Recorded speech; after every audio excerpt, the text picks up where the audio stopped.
নমস্কার বন্ধুরা, আমি ডক্টর প্রসেনজিৎ। আজকে ডেলি টিপস #23 বিষয়বস্তু cough and cold for child in summer.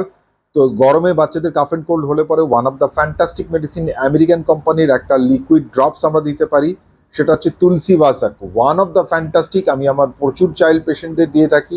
ভীষণ এফেক্টিভ, ভীষণ এফেক্টিভ। এর মধ্যে আমরা এমন মিরিটিকাম পাবো, আছে ক্যাসিয়াসোফেরা, আছে ক্যাসকেরা ভেসাডেগা, জাস্টিসিয়া, ওসিমাম, জিঞ্জিবার অফিসিনালিস, এই সমস্ত সিরাপ বেসের মধ্যে দেওয়া আছে। One of the fantastic. Dry cup বা ওয়েট কাপ যাই হোক না কেন, বাচ্চাদের ক্ষেত্রে ওয়ান অফ দ্য ফ্যান্টাস্টিক। এর মধ্যে মধু মেশানো আছে, যে ফলে তুলসী আছে, বাসক আছে, যার ফলে কিন্তু এফেক্টিভিটিটা অনেক ডিপার ইম্প্যাক্ট করে এবং বেটার রেজাল্ট পান আপনি অল অন এ সাডেন এবং খুব দ্রুততার সঙ্গে। এটা ইউজ করতে পারেন 5 থেকে 6 ফোঁটা করে, দিনে 3 বার বা 4 বার খাওয়াতে পারেন। সরাসরি ড্রপার্স আছে, ড্রপার দিয়ে সরাসরি জিভে ব্যবহার করুন, ভালো ফল পান। Thank you very much.